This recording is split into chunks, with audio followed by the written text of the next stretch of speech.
Eu acredito que tudo que nós não conhecemos, nós temos uma tendência de fazer de forma incorreta ou desvalorizar qualquer coisa que você não conhece.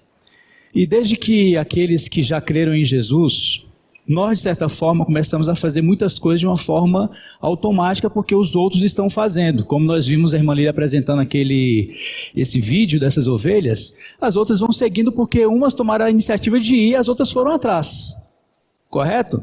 E isso de certa forma não é ruim, mas é importante que a gente saiba por que nós fazemos o que fazemos e da forma como nós fazemos. Então, quanto mais entendimento e compreensão nós tivermos acerca daquilo que nós fazemos, mais nós vamos valorizar. Porque se nós não temos o entendimento correto das coisas as quais, como crentes, nós temos que fazer, nós não vamos dar o devido valor ou vamos fazê-lo de qualquer maneira. Então, a nossa intenção com a escola bíblica é apresentar para os irmãos umas verdades fundamentais, práticas fundamentais, que é comum a todos os cristãos. Mas nós estamos parando para poder avaliar cada uma dessas práticas, para que nós possamos fazer de forma correta e receber assim os seus benefícios. Então, hoje eu quero falar da importância das reuniões.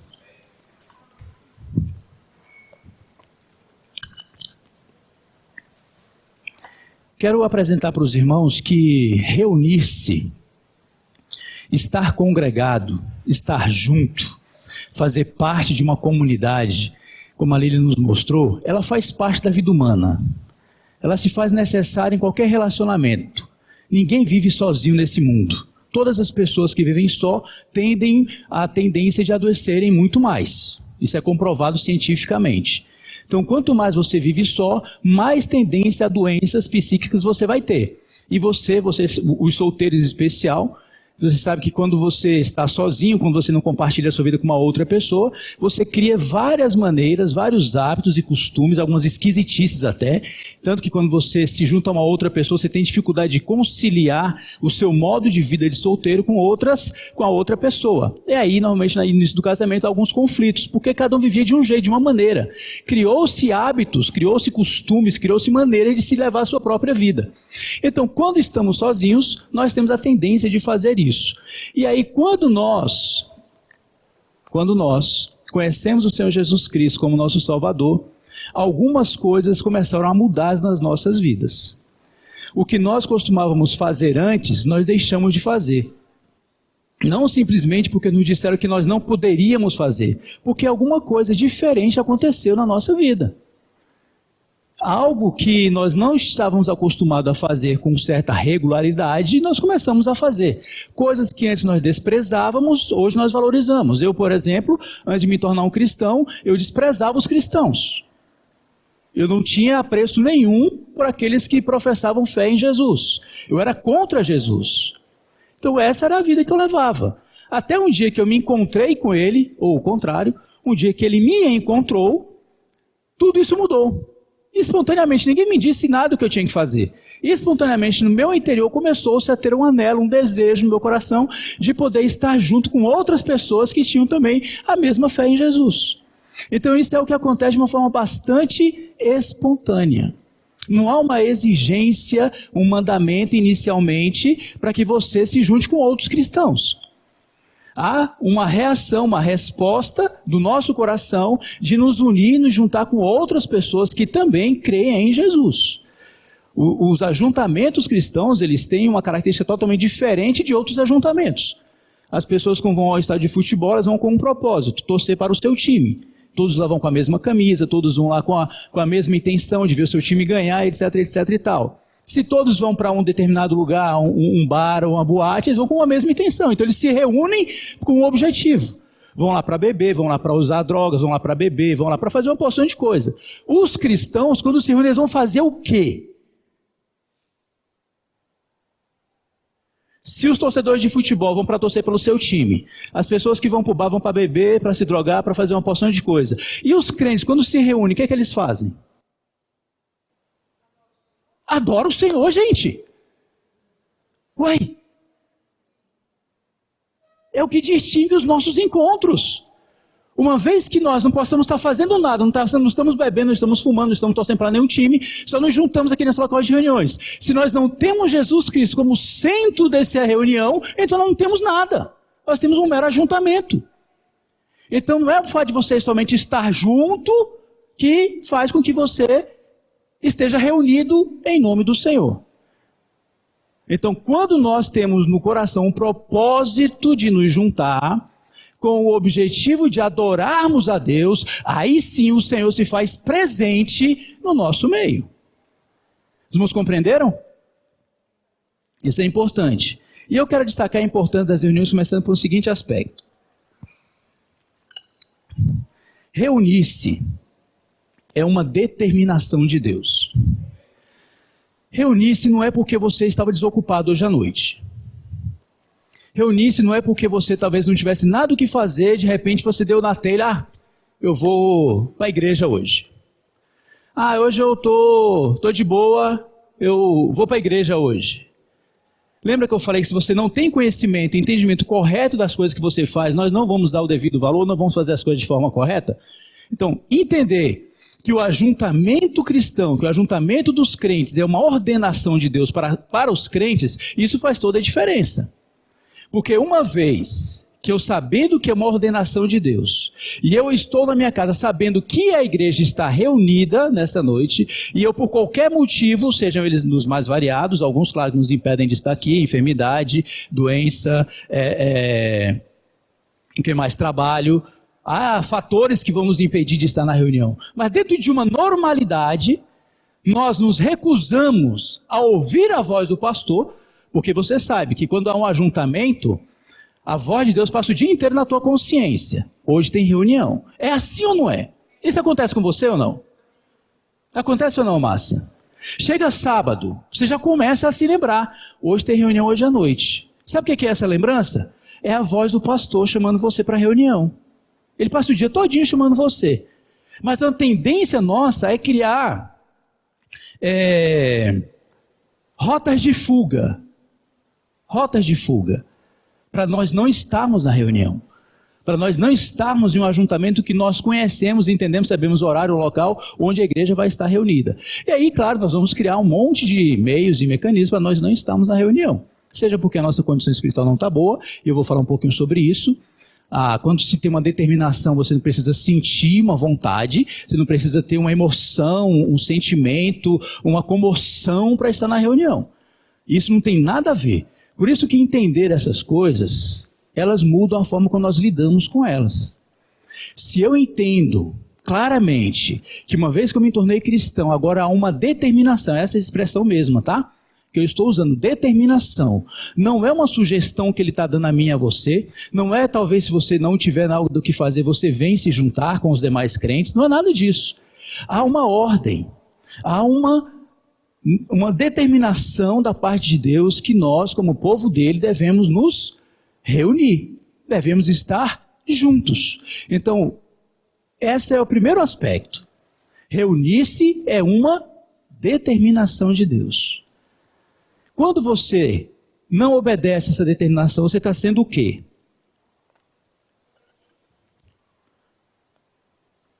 Mas nós sentimos que quando nós faltamos à reunião, nós nos sentimos desobedientes? Nós nos sentimos desobedientes? Por quê? Nós não nos sentimos desobedientes. Isso, é uma ordenança. O Senhor nos ordena que nós não nos deixemos de congregar. Mas muitas vezes eu não venho às reuniões, e exceto os motivos pelos quais eu já falei, por algum motivo, que de fato nos impossibilite de estarmos. Então, se uma vez eu quebro uma ordenança, qual é o sentimento que me vem? Você se sente culpado quando você falta a uma reunião? Se você não se sente culpado porque você não vê uma reunião, tem alguma coisa muito séria acontecendo no seu coração. Muito séria. E nós vamos falar um pouquinho sobre isso nessa noite. Então eu quero e tenciono no meu coração fazer com que nós possamos compreender que a maneira como nós muitas vezes vivemos a nossa vida cristã está mais baseada naquilo que nós sentimos, ou no que nós pensamos, naquilo que Deus sente ou do que Deus pensa. E isso, infelizmente, tem seduzido muitos nós nesses últimos dias. tem nos desviado do foco de Deus para nos atentar a quem? Ao homem. A forma como o homem se sente. A forma como o homem quer que as coisas sejam. E não aquilo como Deus quer. Então nós estamos invertendo os papéis. O propósito de cada encontro, de cada ajuntamento, como nós vimos lá em Êxodo capítulo 5, versículo 1, é celebrarmos uma festa para quem?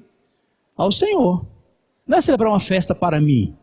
Não é saber se eu estou me sentindo bem ou não estou me sentindo bem. Se eu estou confortável ou não estou me sentindo confortável. Se o local tem ar-condicionado, se o local não tem ar-condicionado. Se tem um louvor bonito, se não tem um louvor bonito. Eu tenho que entender qual é o propósito. Qual é o objetivo? Qual é o fato de eu estar me encontrando com outros cristãos que também têm o mesmo interesse de podermos adorar a Deus. Esse que é o propósito. Então eu saio da minha casa com esse pensamento. Eu estou me juntar com outros crentes, no qual nós vamos ter como único objetivo, único propósito, adorarmos a quem? Ao Senhor nosso Deus. Esse é o propósito de estarmos juntos.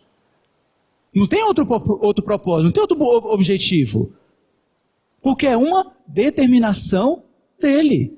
E aí os nossos sentimentos, as nossas emoções, elas não encaixam aqui. Eu não sinto, por exemplo, está lá o sinal vermelho. Aí eu sinto que eu tenho que passar. Quem faz isso? Tem gente que faz, né? Mas na normalidade, ninguém vai ousar passar o sinal vermelho, porque assim, não sentiu que não pode, que quer passar o sinal vermelho. É ou não é?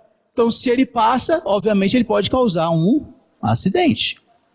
Então, nós na nossa vida cristã, infelizmente, muitos têm abandonado o caminho de Deus, porque têm levado a sua vida não baseado naquilo que a Escritura ensina, mas sim naquilo que ele está sentindo. E isso, irmãos, para a nossa vida cristã, é terrivelmente perigoso. Terrivelmente perigoso. Porque como a Lília nos mostrou nesse vídeo, característica de ovelha é viver em rebanho. Ele usa essa figura extraordinária. Ele não usa uma figura de um cabrito. Ele não usa a figura de um bode, de um boi. Ele usa a figura de uma ovelha, porque a ovelha tem essa característica de poder estar juntas e poder estar disposta a obedecer um comando.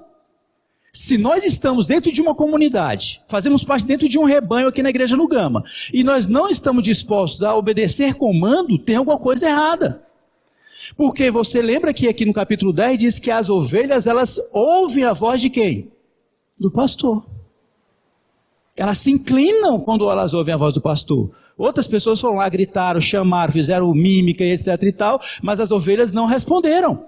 Mas quando o pastor chegou lá e fez aquele barulho característico, que as ovelhas fizeram logo, elas despertaram. Opa, essa voz é diferente. Essa voz é diferente. Então nós, como crentes em Jesus Cristo, também somos comparados a ovelhas. Qual voz que nós estamos ouvindo? Qual é a voz que está comandando os meus passos? Qual é a voz que está direcionando o meu caminho no meu dia a dia, em especial no que diz respeito à sua vida cristã, à sua vida da igreja? É uma coisa para a gente se pensar. É uma coisa a gente se considerar. Se é uma ordenança, se é uma determinação de Deus, então eu tenho que, peraí, quem foi que deu a ordem? Deus. É Deus. Não foi o Cristiano que deu a ordem. Não foi o Natal que deu a ordem. Não foi, ou seja lá quem foi que deu a ordem. Deus que deu a ordem. Vocês não estão compreendendo isso? Como que muitas vezes nós não temos, umas vezes, o grau de seriedade com que a nossa vida cristã representa? Do que ela significa, do que está implícito na nossa vida cristã, no que há implicações sérias na nossa vida. E aí, quando nós não obedecemos essa determinação, deixa eu falar mais algumas coisas, depois eu vou entrar nesse ponto aqui. Então, se é uma determinação, também é um requisito espiritual. Não há somente uma questão, a ordenança de Deus, ela se casa com aquela necessidade que nós sentimos. Que nós compreendemos que nós só nos sentimos bem, só nos sentimos alegres, felizes de uma forma plena quando nós estamos com os outros crentes. Por isso que nós somos comparados a ovelhas. Por isso que nós nos ajuntamos. Sábado à noite, domingo de manhã, eu vou falar um pouquinho de cada uma dessas reuniões daqui a pouco, para que a gente possa valorizar cada uma delas e os benefícios dessas reuniões, porque elas são importantes. Não estou compreendendo?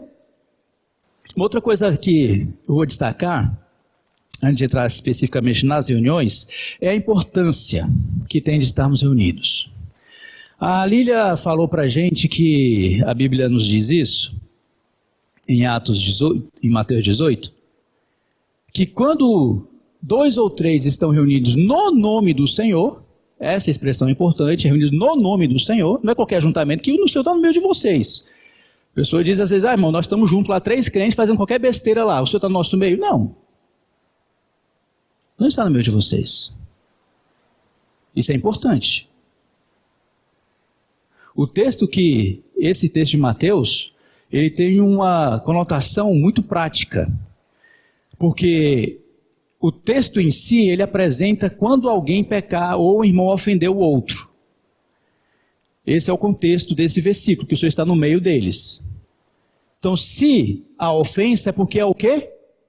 Ajuntamento. Há comprometimento. Então, quando pessoas se juntam, mesmo para adorar o Senhor, pode acontecer de nos ofendermos, de nos ferirmos, de nos magoarmos. E isso é motivo para nós deixarmos de nos congregar? O que é que vocês me dizem? Mas o que é que nós fazemos quando alguém nos fere? Ou quando alguém nos magoa? Ou quando alguém nos decepciona? Parece que a primeira coisa que nós cortamos é a reunião. Ou mudamos de reunião. Não é assim? Por quê? O texto lá é, vai ao teu irmão, vai lá, busca reconciliar-se com ele, se esforce, procure ele, fale para ele que você se ofendeu, porque é uma questão natural, comum, nós nos ofendemos, nós nos decepcionamos, porque nós estamos juntos. Nós somos um monte de pecadores arrependidos, lavados pelo sangue de Jesus, com as nossas peculiaridades, com os nossos hábitos, com os nossos costumes, o qual nós chegamos aqui e temos um prova de podermos adorar a Deus, o qual o alvo não sou eu, é sim ao Senhor. E é óbvio que em alguma ocasião nós vamos nos ferir, nós vamos discordar talvez em alguma questão, natural, não tem nenhum problema quanto a isso. Mas o objetivo para que a gente mantenha a paz nesse ajuntamento é o quê? A reconciliação. É eu procurar o ofensor, o ofendido, para poder nos reconciliar. Porque há um comprometimento entre nós. Há uma aliança espiritual entre nós.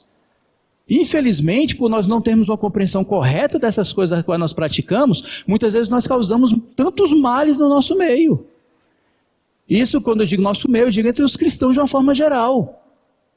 Porque nós não entendemos o porquê que nós fazemos certas coisas. Porque eu estou visando quem? Sempre o meu próprio bem está. Então, se eu não estou bem com a Rose, então eu vou para outro lugar que a Rose não esteja. Ou se a Rose vem na reunião de estado, eu não venho na reunião de estado, eu vou vir na reunião de domingo. Ou seja, eu vou sempre criando subterfúgios para poder fugir de uma determinada situação. E não busco por fazer o quê? Reconciliar. Porque se é uma determinação de Deus, então eu devo obedecer essa determinação de Deus. E para isso nós temos que estar disposto a fazer o que for necessário, o que for preciso, para nós podermos manter a paz. Porque onde há o amor de Deus, há também... Será que a gente acredita nisso?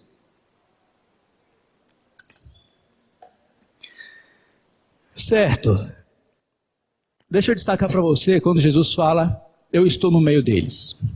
Será que nós entendemos uma reunião, um ajuntamento de cristãos, que Jesus está no nosso meio?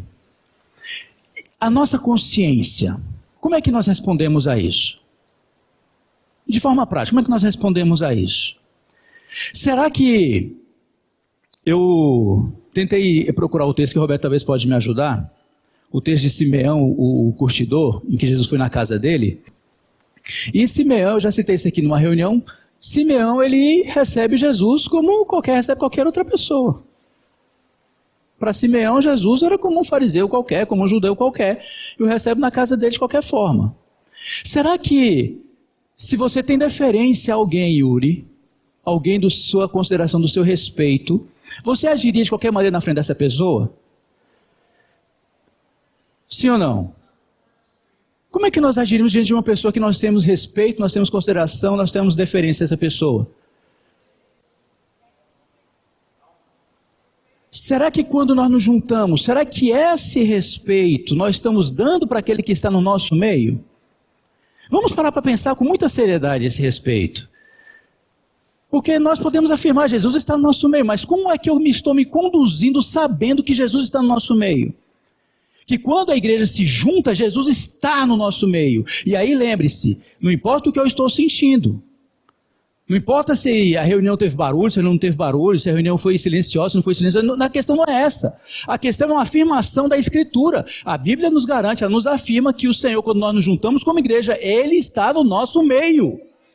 E o que importa é isso, não é o que eu sinto. Então, quando nós nos reunimos aqui, nós temos a intensificação da presença do Senhor. Nós a sentimos ou nós a consideramos mais forte. Então, sabendo que Ele está no nosso meio, nós nos levantaríamos às vezes que nós nos levantamos? Pense um pouco. Será que nós nos atrasaríamos tanto como nós nos atrasamos se eu tenho consciência real, verdadeira, de que eu venho para a reunião, Jesus está aqui nesse meio, como é que eu faria isso? Eu me chegaria atrasado? Então, os irmãos, quero que você pense nessa questão. Vamos avaliar isto. Porque não é só uma questão de você saber ou entender alguma coisa, saber se nós estamos fazendo aquilo que nós sabemos. Uma vez que eu tenho compreensão acerca de alguma coisa, eu vou agir de acordo com aquilo que eu sei. Se eu entendo que Jesus ele está aqui no nosso meio, como é que nós agimos? Eu ignoro a sua presença? Eu desconsidero a sua presença? Eu levo em conta o que ele está falando? Então, meus irmãos, afirmar que Jesus se faz presente e está no nosso meio, há implicações sérias a esse respeito. Se nós somos ovelhas do seu rebanho, nós precisamos ouvir a sua voz. Eu preciso considerar de fato como é que eu estou caminhando nesse rebanho. Eu tenho agido, apesar de ser uma ovelha, eu tenho agido como um cabrito, desencabeçado, fazendo o que eu quero, do jeito que eu quero, da maneira como eu quero, quando eu quero. Não tenho nenhuma prestação de contas a dar, porque aqui nós prestamos conta uns aos outros. Se nós nos ofendemos, eu tenho que prestar conta àquele que eu ofendi, àquele que me ofendeu. Há um compromisso. Há um aprendizado por trás desse ajuntamento. Há uma participação de vida nesse momento.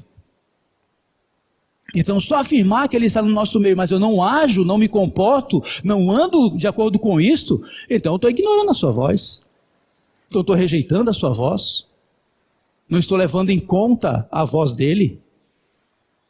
A nossa relação, a nossa vida cristã, ela precisa ter maior comprometimento em tudo que nós fazemos. Eu confesso aos irmãos que nós cristãos, eu incluo a mim e a você, nós temos um relacionamento com Cristo muito, mas muito mesmo, muito baixo. Nós estamos vivendo de acordo com o nosso próprio senhorio. E eu sinto que isso não nos incomoda. Eu sinto que isso não traz nenhum constrangimento no nosso coração. Porque o que nós levamos em conta é sempre o que eu estou sentindo. É sempre o que eu quero. É nunca olhar e considerar aquilo que Ele quer, o que Ele sente, o que Ele ordenou, o que Ele pensa. Parece que isso não tem importância para nós. Nós estamos fazendo simplesmente costumes, rotineiramente, mas sem entendermos as implicações que isso tem na nossa vida diária. E uma vida de reunião é exatamente isso, meus queridos. Jesus está no nosso meio. Quer você sinta, quer não. Porque Ele afirmou isso. Agora você pode receber o benefício de ter a sua presença conosco, de ouvirmos a sua voz, de prestarmos, de inclinarmos os nossos ouvidos. Ao avaliarmos, ao ouvirmos a voz de Deus, há um desconforto no nosso interior, há um entendimento, nossa, eu não estou fazendo isso, é para eu desanimar? Não. Porque um objetivo, vou falar aqui um pouquinho da próxima reunião, quando eu for falar das reuniões, é um arrependimento. É levar o meu coração ao trono de Deus e dizer, Senhor, por que eu estou assim hoje? Por que eu não estou dessa maneira? Por que eu não estou conseguindo obedecer? Por que eu não quero estar junto com outros crentes? Qual é a razão? Qual é o motivo? Por que eu estou assim? Colocar-se na mão do nosso Senhor, do nosso pastor, porque, como a Lília leu lá, ele dá a vida pelas ovelhas. E se você é uma ovelha, ele vai dar a vida por você, como ele já o fez.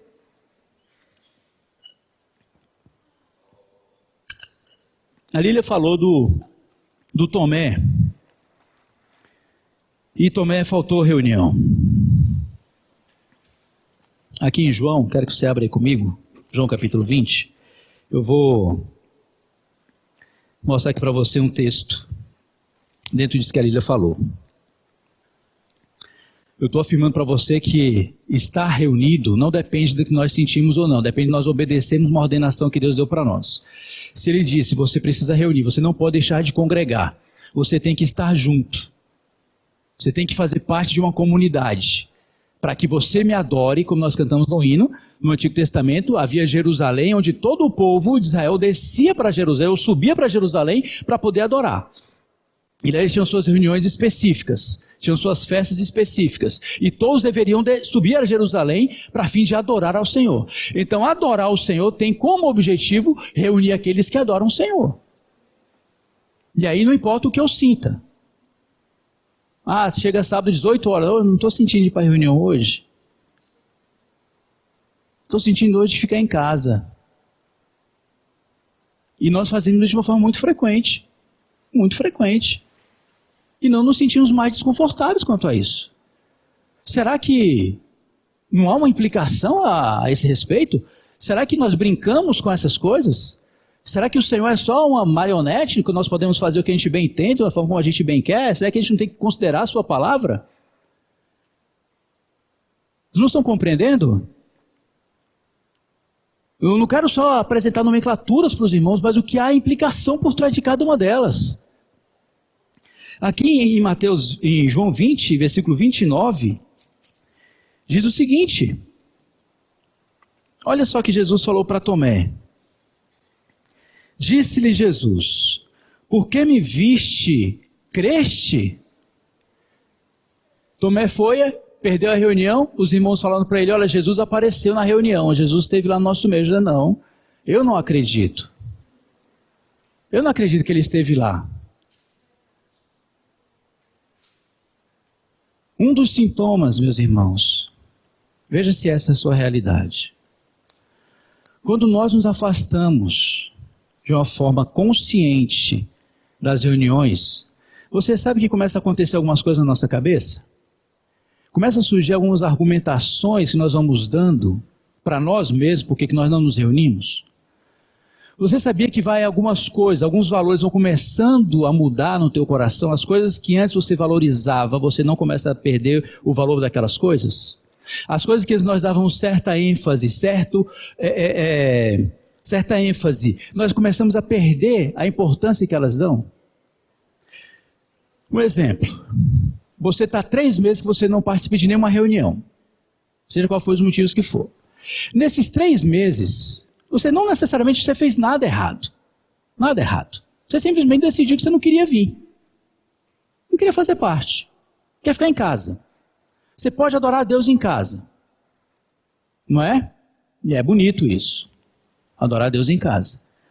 Mas se nós formos visitar você, será que você está adorando a Deus em casa mesmo? Então, depois de 3 meses, aquilo que antes nós dávamos importância, nós vamos deixando de dar. Depois de 3 meses você aparece na nossa reunião.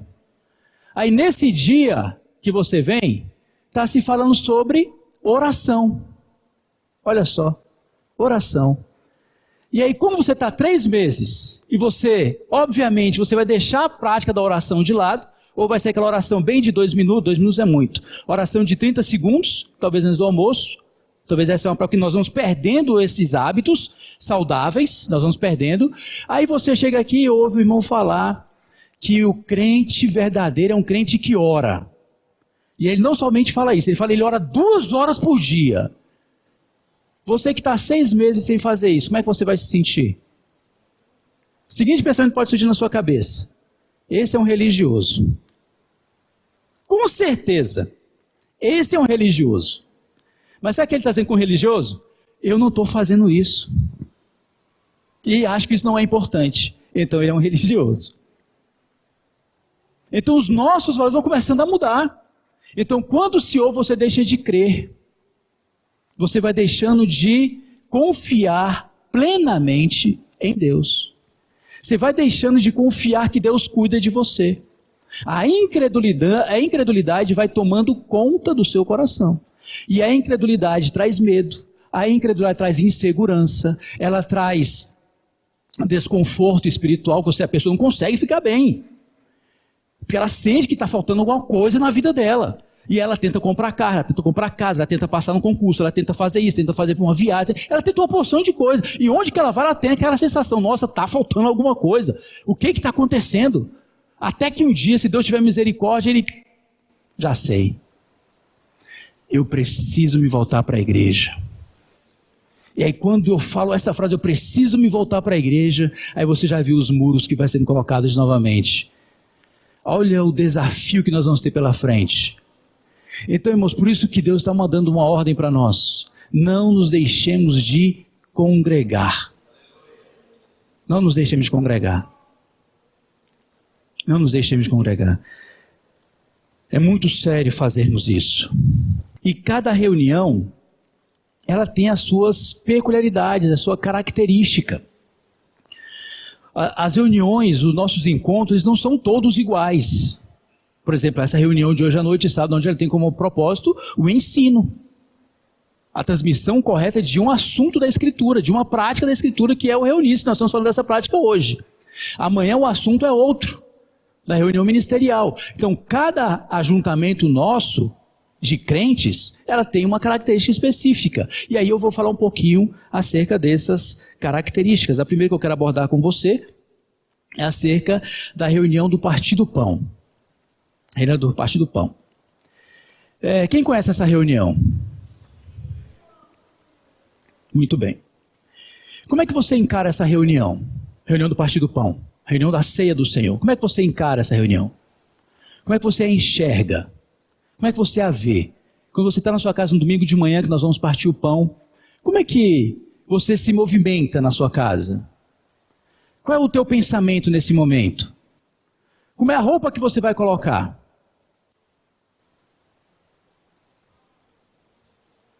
Estão pensando?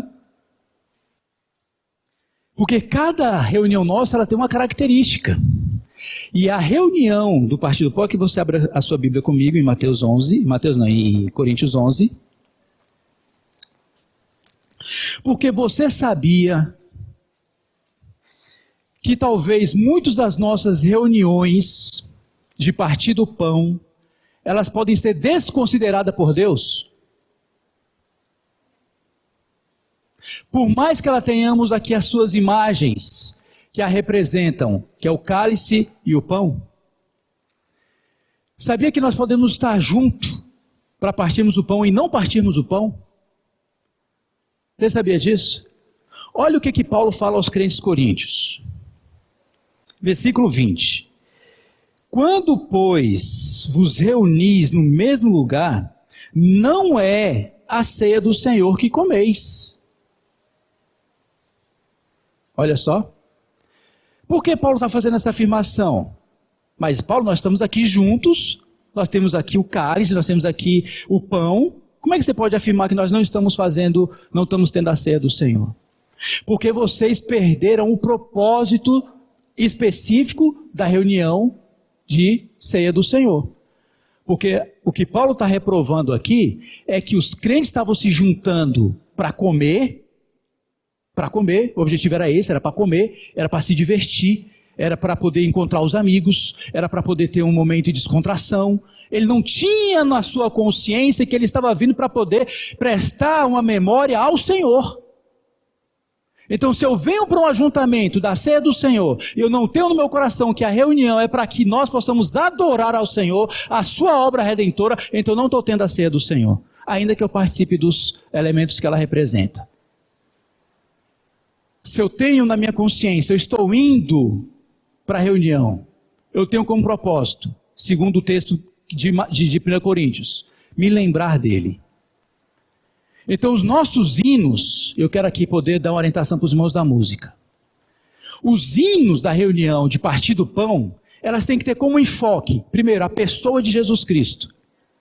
Ela tem que ter como enfoque a sua redenção. Ela tem que ter como enfoque o seu sangue precioso. Ela tem que ter como enfoque a sua justiça. Esses são os elementos que nós devemos vir para poder enaltecer na reunião de partir do pão. Não é para ouvir que o Senhor está comigo. Não. O propósito da reunião é de nos lembrarmos dele. É de fazermos em memória dele. E nós temos dificuldade para compreendermos isso. Então, cada ajuntamento de reunião do partir do pão, o propósito único e absoluto é adorarmos ao Senhor. É celebrarmos uma festa a Ele por aquilo que Ele fez a mim, a meu favor e a seu favor. Ele morreu no seu lugar. Ele lhe substituiu naquela cruz. O cálice da ira que era para ser derramado sobre mim e você, Ele tomou sobre si. E aí eu venho aqui cantar para mim, para que eu me sinta bem, para que eu me sinta confortável? Não. Por isso que eu falei, se nós não entendemos que as reuniões é uma determinação de Deus, eu vou vir dessa maneira. E aí eu não celebro uma festa ao Senhor, eu estou celebrando uma festa a mim mesmo. Porque parece que tudo tem que estar girando em torno de mim. O meu coração é para que eu me sinta bem, é para que eu me sinta confortável. E nós estamos sendo seduzidos cada vez mais com essa proposta hoje em dia. Tudo é feito por causa do homem. Nunca tem a ver com Deus. Porque nós não queremos que Deus nos exija nada. Nós não queremos que Deus nos determine nada. Nós é que queremos. Certa vez eu fui visitar uma igreja de um pastor, ele me falou para pregar lá.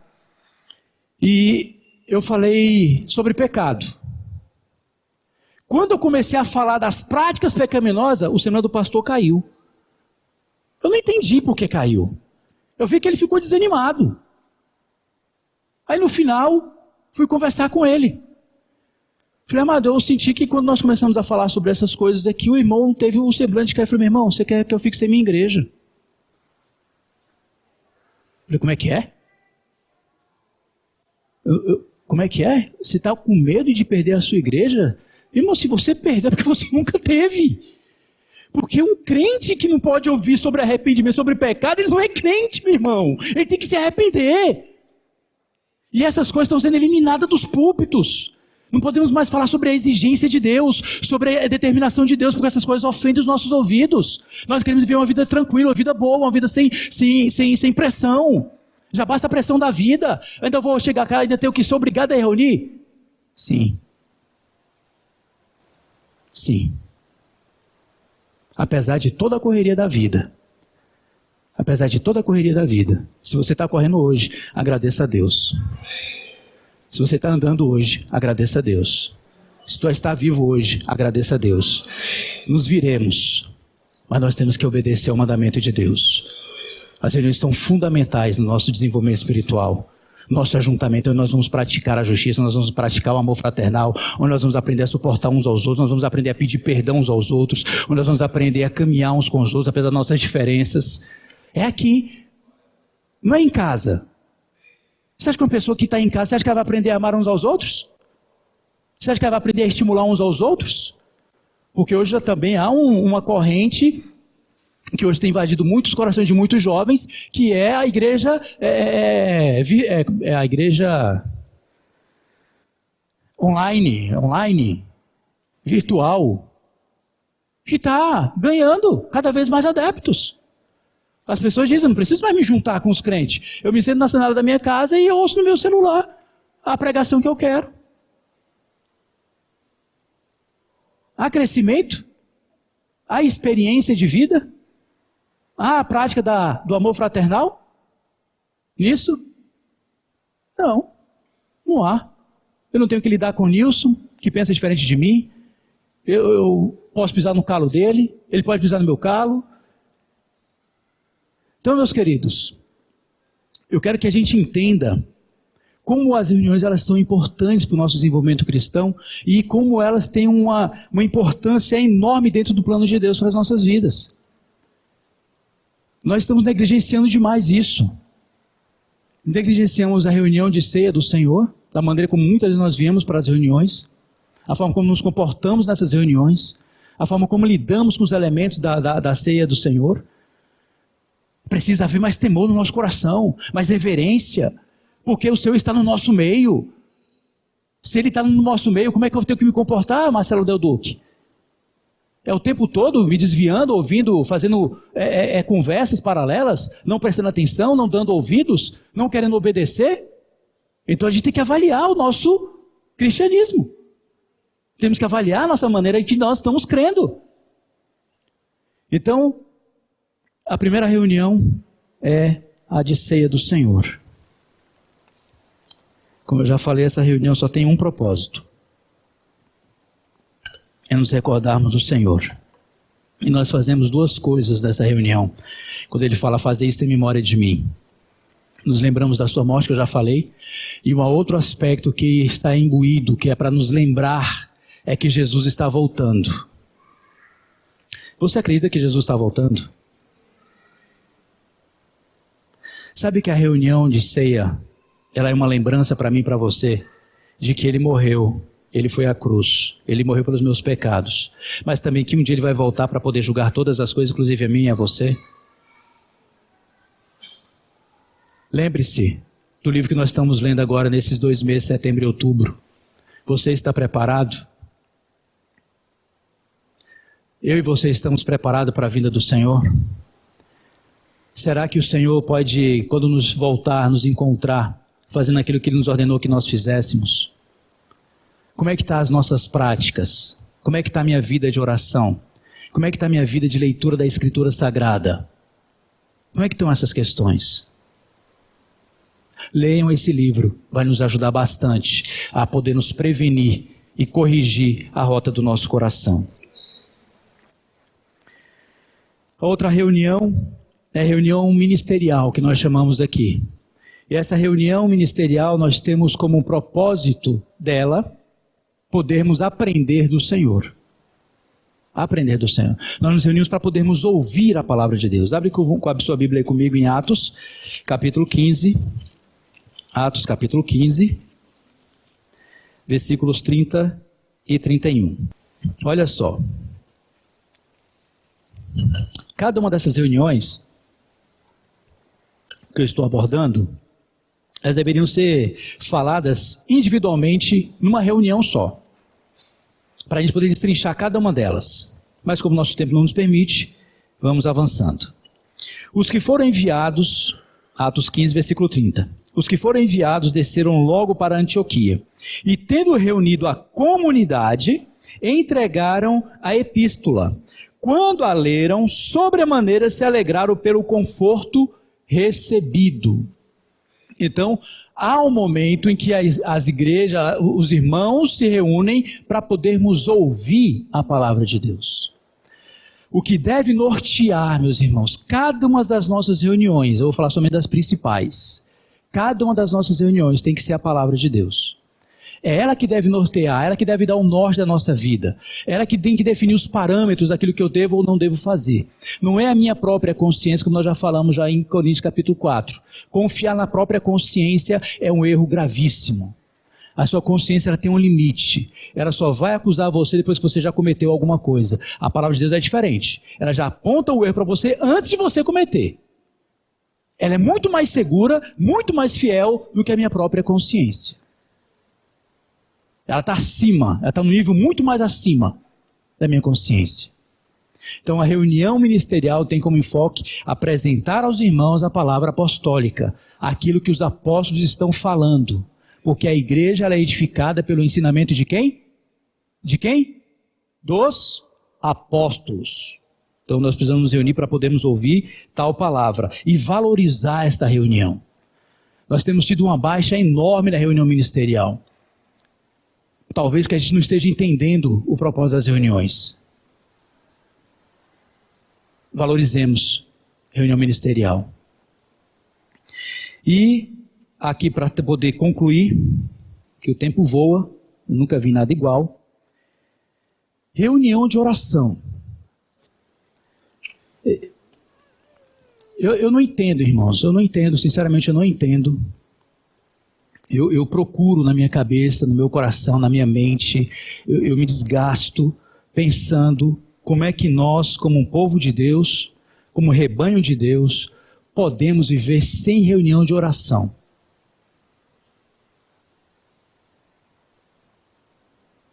Lembre-se que eu não estou falando que você não está orando. Eu estou falando de reunião de oração. E reunião de oração nós fazemos o quê? É para quê? Orar. Talvez na nossa vida diária nós tenhamos tanta dificuldade de orar, que quando se fala de uma reunião específica para oração, nós não viemos, porque nós temos dificuldade de poder praticar a vida de oração. E a oração, ela é que sustenta, ela é que nos mantém de pé. A igreja no Gama está de pé, porque graças a Deus Deus tem levantado alguns ainda que oram. Não debandou, não desviou, não corrompeu totalmente, porque ainda tem alguns ainda preocupados. Deus guarda a tua igreja, não deixa essas coisas entrarem aqui. Senhor barra isso, Senhor barra aquilo, Senhor amarra aquilo, Senhor libera aquilo. A oração. Nossa reunião de oração, ela mudou para quarta-feira às 6 horas da manhã. Na primeira reunião que nós fizemos no início do ano, nós tivemos 30 irmãos. Uau! 30 irmãos. Ficamos empolgados. Na terceira reunião, 10 irmãos. Nas últimas reuniões, 6 irmãos.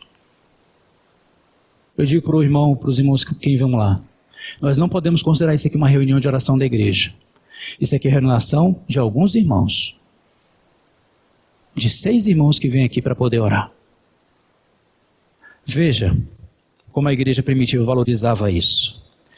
Atos 1,14. Olha isso. 1,14. Todos estes perseveravam unânimes em... Atos 1,14. Todos estes perseveravam unânimes em oração com as mulheres, com Maria, mãe de Jesus, e os irmãos dele. Atos 12.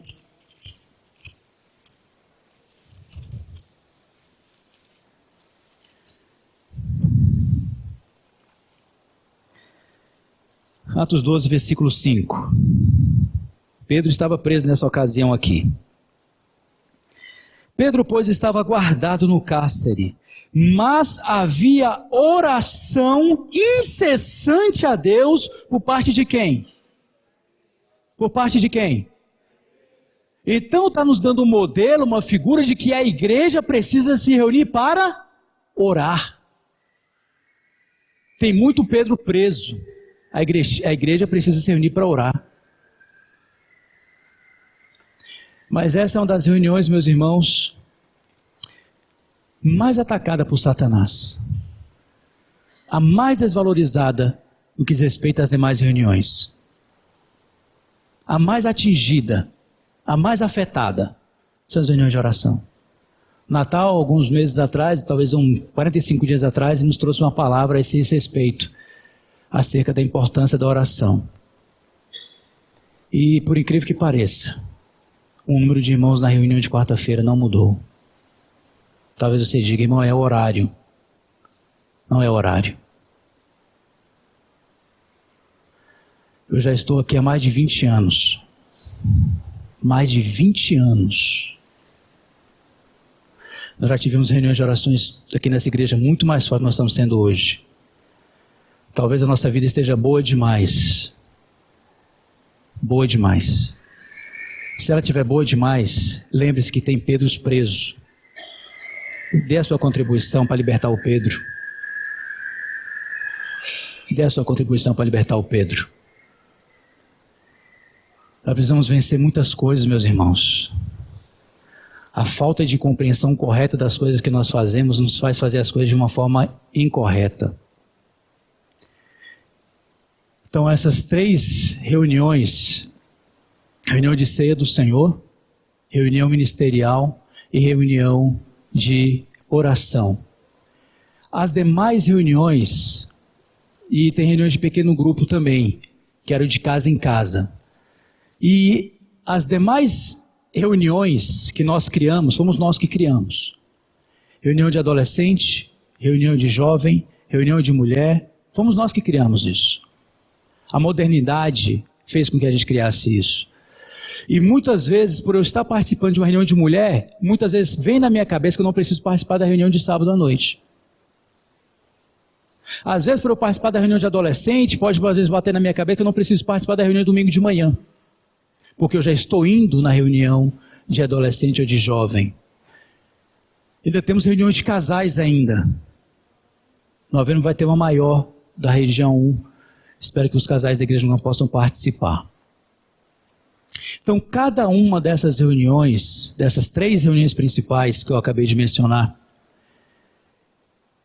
bom, qual é a mais importante? Se eu tivesse que ir para uma dessas reuniões, meu tempo só me permite ir a uma dessas reuniões, por causa do meu trabalho. Eu só tenho um domingo por mês, então vem para a reunião do Partido do Pão. Se esse for o seu caso, vem para a reunião do Partido do Pão. Porque na reunião do Partido do Pão, nós também temos palavra. Ainda temos ainda um acréscimo, ainda temos ofertas também. Olha que bênção. Então essa é a melhor reunião para você vir. Se esse for o seu caso. Avalie o seu caso. Se o seu caso não é esse, então você tem que vir na de sábado, tem que vir na de domingo, tem que vir na de quarta-feira de oração, 6 horas da manhã. E, se der, ainda tem um pequeno grupo ainda de discipulado agora. Uns estão de cada 15 dias, outros estão toda semana. Temos que estar juntos. Porque nós somos ovelhas. Então, se nós entendermos a importância delas, que é uma determinação de Deus, é um requisito da nossa vida espiritual, que elas são importantes para o nosso desenvolvimento espiritual, então certamente nós não vamos lidar com as nossas reuniões de qualquer maneira, sabendo que há implicações sérias quando nós não fazemos aquilo que nós precisamos fazer e da maneira que nós sabemos que temos que fazer. Que Deus nos abençoe. Que nós possamos valorizar cada uma das nossas reuniões. Avalie o motivo, avalie a razão pela qual você não vem em uma ou não vem em outra, ou porque não vem em nenhuma e nem outra. Deus abençoe você.